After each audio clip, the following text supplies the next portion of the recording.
Hello my dear friends, you're in the Military with Summary channel, and today we will discuss the situation in the world on the 28th of August of 2026. Today we have a lot of very interesting updates, so let's start. And first let's talk about the conflict on the territory of Ukraine, where during the previous 48 hours the Russians were attacking the territory of Ukraine, especially the capital of Ukraine, the city of Kiev, using hundreds of drones.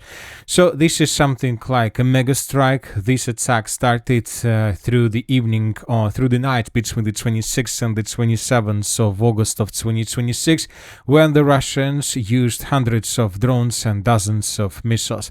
A lot of updates were published on this map, a lot of pictures were reported, and for example in this map we can see the overnight attack between the 26th and the 27th of August of 2026, when the Russians were using dozens of missiles and hundreds of drones. And if you remember, during that attack between the 26th and the 27th, the Russians were tasked to deplete the Ukraine's PAC-3 interceptor stockpiles. And as a result of the attack, the Russians managed to do this because the Ukrainians were forced to use up to 8 PAC-3 interceptors.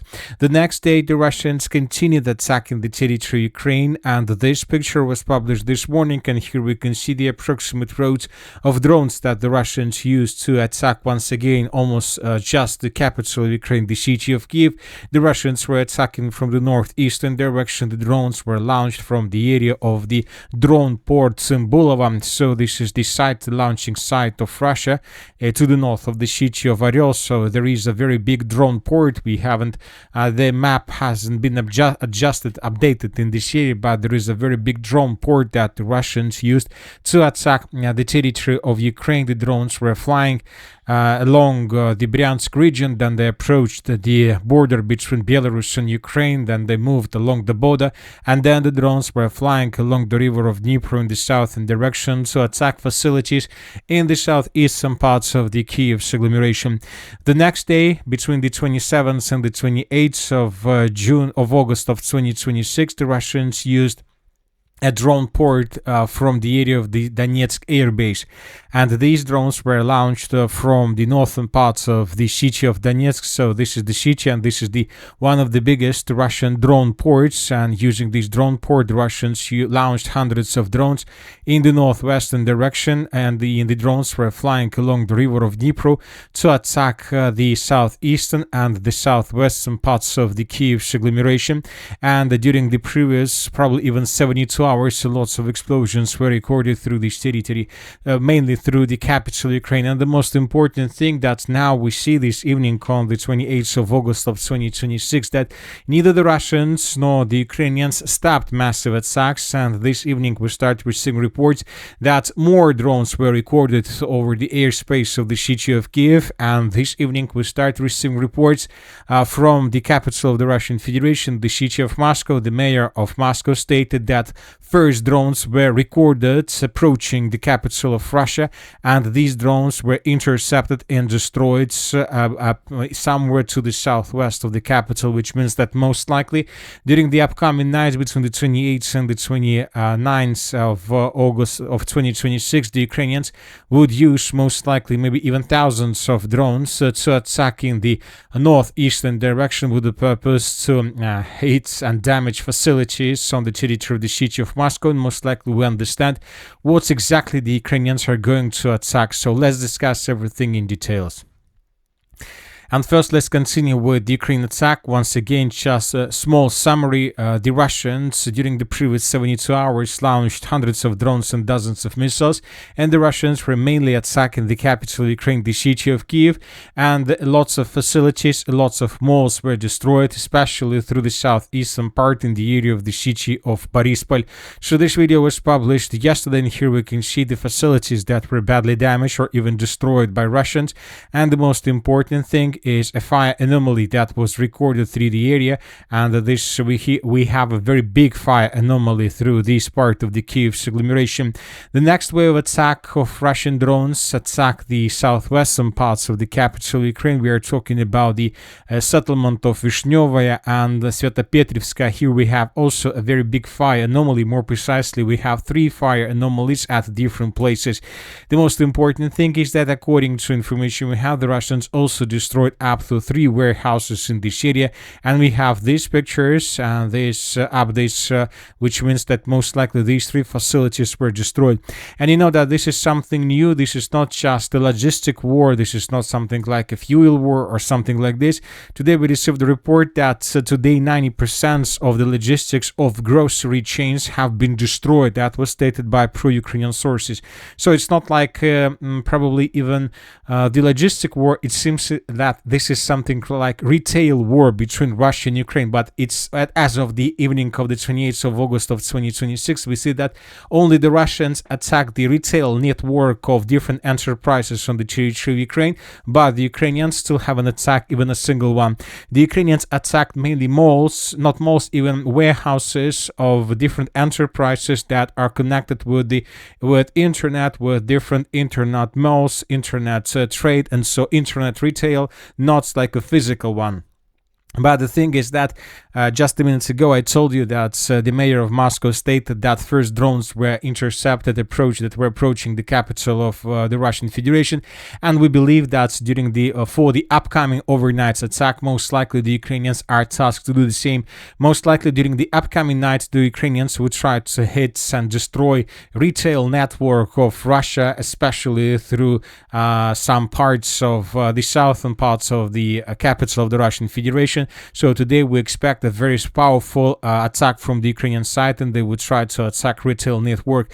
And the thing is that the Russians most likely are doing the same right now, because as I told you minutes ago, first drones were recorded over the territory of Ukraine approaching the capital of the Ukraine, the city of Kiev, and most likely more objects of retail would be attacked by Russians, groceries, and so on. Now let's move further. Another important thing worth attention is updates that the pro-Ukrainian sources began publishing these days. Russian electronic warfare systems are starting to reduce the effectiveness of Starlink in Ukraine. Ukrainian militants are experiencing problems with the Starlink satellite network due to Russian electronic warfare systems. According to Western media, Moscow is actively deploying Volna-N Garrison complexes, which are capable of disrupting satellite communications over an area of up to 20 square kilometers. The window of opportunity for Starlink is closing. Russian jamming systems do not completely block it, but they make it less effective. This is becoming a serious problem for the Ukrainian armed forces, as Starlink is widely used for managing units and drones. At the same time, Russia is increasing the use of new strike weapons. According to the publication, Moscow is mass producing Garrison 4 and 5 generation jet drones, as well as an expensive Banderol missiles, which can reach speeds of up to 600 kilometers. This is a very dangerous situation. Obviously, when talking about the Russian jamming system, 20 square kilometers is not enough to cover the entire Russia. But if you establish one jammer near one object of infrastructure, either grocery, mall, or warehouse, of course, maybe you will be able to protect this warehouse and you will be able to save a lot of money. And it seems that this is exactly what the Russians are doing right now. They're tasked to concentrate and to produce as many as possible jammers like this, and to install them nearby every single facility, big or less, more or less big facility of Russia. Now let's continue with massive attacks. Another important update that was published during the previous 24 hours is that the Russians, probably for the second time since the beginning of the 2026, or since the beginning of the special military operation, used a jet drone that crossed the territory between Crimea and the most northwestern parts of Ukraine, the Lutsk region. A visualization shows the approximate movement routes of drones during an attack by jet-powered drones in Ukraine, covering the period between 27th and 28th of August. And as you can see, there is a pink line, this one, that goes from Crimea in the northwestern direction. The sources reported that this drone crossed 960 kilometers. From this map, we can see in more details this line.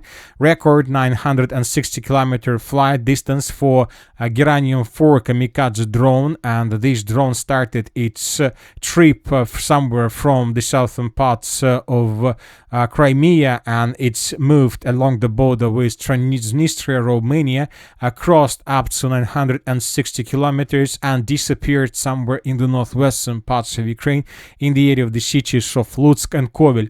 So this is a very important situation, because now we see that the Russians have jet-powered drones that can cross such distances, which means that the days, let's say peaceful days, let's call it like this, the peaceful days for the western part of Ukraine are numbered.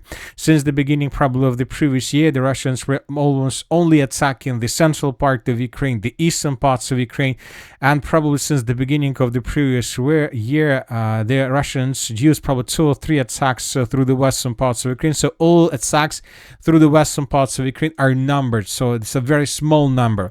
And now we see that the Russians have capabilities to increase attack through the western parts of Ukraine. Of course, when it happens, this could lead to unpredictable consequences for them. I would like to point your attention that the Russians attacked the western parts of Ukraine. They have attacked many times, but usually the Russians were used, for example, cruise missiles of Ha-101 type. The Russians use Caliber missiles. Sometimes Russian drones managed to get the Vinnytsia region, but not further. The Russians used Orikhiv system to attack the western parts of Ukraine, and now the Russians have more types of weapons that can get the western parts of Ukraine. First of all, jet-powered drones, and I would like to point to attention that sources reported that for the first time since the beginning of the conflict, the Russians tested Iskander 1000. Iskander 1000 is the ballistic system that can attack targets beyond 1,000 kilometers, which means that the Russians have capabilities from now on, from the second part of 2026, to attack the western parts of Ukraine with Iskander missiles and with jet-powered drones. And I believe that the days before these attacks start are numbered. Most likely the winter military campaign, we will see these attacks, and we'll see many of them if the conflict is not being resolved before this happens. Now let's move further. Let's talk about the southern directions. The Russians destroyed another mall on the territory of the city of Zaporizhzhia in its central part, and we received lots of videos. In this video we can see a fire that broke out immediately after the Russians attacked the territory. We have a lot of videos where we can see the consequences of attack. As you can see, once again, the Russians didn't attack a warehouse, they didn't attack an object of military infrastructure. The Russians attacked a retail, an object of the Epicentr retail, and this is not the first strike, obviously.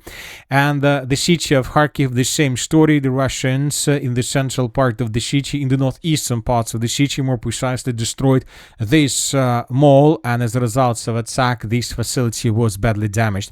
Another important thing worth attention is that most likely the Russians during the previous 24 hours were planning to carry out to use more drones and more missiles, but something went wrong. So once again, the Russians, according to different sources, used just drones. So there were several missiles involved during the overnight attack. There were Banderol missiles probably, and that's it. And according to information we have, according to our analysis, the Russians were planning also use cruise missiles, but the Ukrainians managed to force the Russians to change their plans. The sources reported that between the 27th and the 28th of August of 2026, the Ukrainians also attacked deep inside of the territory of Russia using hundreds of drones. The Minister of Defense of the Russian Federation this morning reported that during the overnight battle, 512 drones were destroyed and intercepted. And during the morning and during the night, we were receiving lots of updates on this matter. And probably the most important update was that lots of drones, dozens of drones, were recorded in the area of the city of Saratov and in the area of the Engels air base. So lots of drones were recorded. Pro-Russian sources published lots of videos where we can see drones flying in the direction of the city of Engels and in the direction of the Engels 2 air base, and lots of videos we have how the Russians were trying to intercept them. Later we received the report published by the President of Ukraine Zelensky that as a result of this attack, the Ukrainians managed to deal damage to another Russian Tu-95 strategic aircraft. Of course, nobody believed Zelensky when he made this statement, but later we received fresh satellite pictures where we can see that indeed a Tu-95 MS was damaged. A Russian Tu-95 MS bomber damaged by Ukrainian drone at Engels 2 air base. Satellite imagery shows another Russian Tu-95 MS damaged in Ukrainian drone strike on Engels 2 air base. And according to information we have, this is already the second strategic bomber that was damaged, badly damaged on the territory of the Engels air base. The first episode took place probably several weeks ago, and this is the second one. And as you can see, according to this picture, this aircraft was located on the flight line, so not somewhere in hangar. It was already preparing to start flying. So this is a very important situation, which means that most likely the Russians were planning to involve both Tu-95 MS and drones to attack the territory of Ukraine. But when this Tu-95 MS was damaged or destroyed, the Russians changed their plans and decided to continue attacking the territory of Ukraine just with drones, which means that the Russians still have capabilities to attack the territory of Ukraine massively using Ha-101 missiles. And who knows, maybe this is going to happen during the upcoming night. But this is not the most important thing, whether the Russians are going to use strategic aircrafts and whether the Russians are going to carry out massive attack during the upcoming night. The most important thing that it seems that the Ukrainians found a tool how to force the Russians to change their plans. So this is a very dangerous situation with drones, because, and this is exactly what Zelensky was asking for the Elon Musk and Starlink company to allow the Ukrainians to use Starlink equipment to attack airfields, to attack strategic aviation of Russia before the Russians begin attack the territory of Ukraine. So because the Ukrainians have problems with interceptors, with air defense forces, so for them it is much more easier to prevent attacks by attacking airfields and launching sites than to intercept missiles over the sky of Ukraine. And this is exactly what the Ukrainians are trying to develop and achieve right now. Anyway, let's wait and see how the things are going to develop and how the Russians are planning to fight with this new something new in the conflict with Ukraine. Now let's move further and let's discuss the situation on the ground. During the previous 12 hours, additional changes were recorded through the city of Orikhiv, and we see that defenses of Orikhiv are collapsing. These are the changes on the ground between the dates between the 26th and the 28th of August of 2026, and as you can see, the Russians have improved their position significantly. The most important video is coming from the central part of the settlement, and in this video we can see how Ukrainians were trying to counterattack Russian positions in the southeastern parts of the settlement, but the Russians managed to repel this attack and to force the Ukrainians to fall back. So now we have proofs, strong proofs, that the Russians are inside of the city of Orikhiv and that the Russians continue advancing. And then the most important thing, that this is not a fresh video. This video was made probably 4 or 5 weeks ago or even more, which means that during this period of time, most likely the Russians managed to improve their positions even more. And I won't be surprised if the current line of combat contact goes like this through the area of the city of Orikhiv and the Orikhiv agglomeration.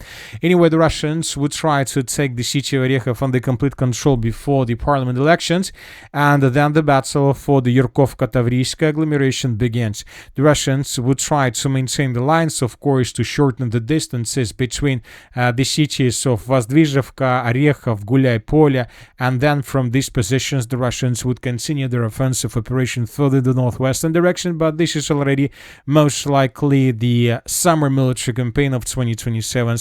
I'm not sure whether the Russians are able to begin battle for Yurkovka and Tavriiska before 2027. Most likely the Russians would try to finish the battle for the city of Orikhiv by the beginning of winter of December or even November of 2026, and then we'll see a short regrouping or a long regrouping almost till March of 2027. Now let's move further and let's talk about the Drobropillya direction. During the previous 24 hours, the map has been adjusted significantly, and now, according to this configuration, the front line, we can see that the contingent of the armed forces of Ukraine in the central part of the city was caught by the Russians in CAULDRON. These are the changes on the ground between the dates. This is the situation that looks right now. The Ukrainians still control the citadel of Drobropillya, but right now it seems that the citadel of Drobropillya is no longer a liquid asset for the armed forces of Ukraine. It seems that the contingent was encircled by Russians from the north and from the south. At least this information today was reported by different pro-Russian sources. The Russians, as you can see, according to these updates, most likely we're talking about sabotage and reconnaissance groups, managed to cut the Tu-95 road physically between the cities of Drobropillya and Belozersk. Furthermore, the Russians managed to take under complete control the industrial zone of the city of Drobropillya through the southwestern direction. And when talking about this gap between Svetogorovka and the industrial zone, I'm not sure whether the Ukrainians are able to use this gap for evacuation rotation purposes. Most likely the Ukrainians still have possibilities to use drones to supply their contingent on the territory of the city, but I'm not sure whether the Ukrainians have possibilities to evacuate wounded soldiers or to bring fresh forces in this area. So let's wait and see how the things are going to develop, but most likely within the next 2 weeks the city of Drobropillya will fall if the situation that you can see right now in front of your screen is the reality, and the reports published by different experts is exactly the thing that is happening right now in this area. As for the Drushkovka and the Slaviansk agglomeration, during the previous 24 hours, no changes were recorded. Both the Russians and the Ukrainians are in fear battles, in fear fightings. No changes on the ground were recorded. The sources reported about Russian progress through the eastern parts of the Drushkovka agglomeration. We're talking about the villages between Chasov Yar and Drushkovka, about these territories, but without proofs published by any source. As for the northern directions, during the previous 24 hours, the most important update is coming from the Sumy direction. If you remember, during the previous months, pro-Russian sources and the Minister of Defense of the Russian Federation reported that villages in this area, many villages of this territory, were captured by Russians. We're talking about Maglitsa, Miropolye, Zaporizhzhia. Pro-Ukrainian sources deny this information, claiming that all these territories are still under control of the armed forces of Ukraine. And today, pro-Russian sources of the group of forces north published this video, and in this video we can see a flag raised by Russians in the central part of the settlement of Maglitsa. We have even 2 soldiers, which means that most likely the Russians control the territory and the Russians have strong control over the territory. This is a very important video. We believe that in coming days the group of forces north will report about another settlement from this area taken by Russians under complete control, and the Russians will get very close to the city of Sumy itself.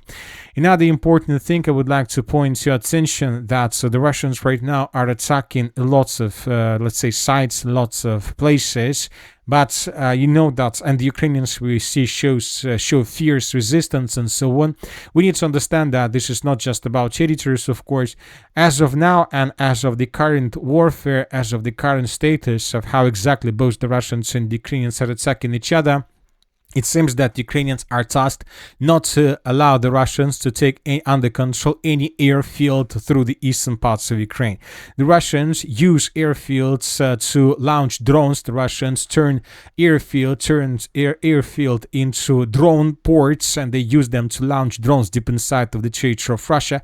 And if you take a look at the map, you will see that currently the main clashes are taking place around territories with big airfields. For example, the city of Sumy, a very powerful airfield to the south of the city of Sumy. As you can see now, the Russians use this territory to the north of the city of Oryol to attack Ukraine with hundreds of drones. But if Russians are able to establish complete control over the city of Sumy, then the Russians would be able to start using the city of Sumy to attack deep inside of the territory of Ukraine, using thousands of drones. And the distance between the city of Sumy and the city of Kiev Orikhiv is already around 300 kilometers, which means that this is not even a distance for these drones. For example, the city of Kharkiv, we have 3 more big airfields, air bases. If Ukrainians lose control over these airfields, the Russians obviously will make them drone ports, will turn them into drone ports, and they will use the city of Kharkiv to attack in the western direction, mainly the central part of Ukraine and probably the southwestern parts. The city of Kramatorsk, another big military air base, and if Russians take this air base under complete control, of course, they will create another drone base and they will attack deep inside of the territory of Ukraine. So, you know, that's drones. Drones are the main firepower of Russians, and of course, the more drones, the more drone ports the Russians have, the less chances for the armed forces of Ukraine to stabilize the situation. And that's it for today. The Military Summary channel reminds we condemn any violence in the world. Thank you for your watching. Subscribe to my channel, put your likes, join my Patreon, and have a good day. Bye-bye.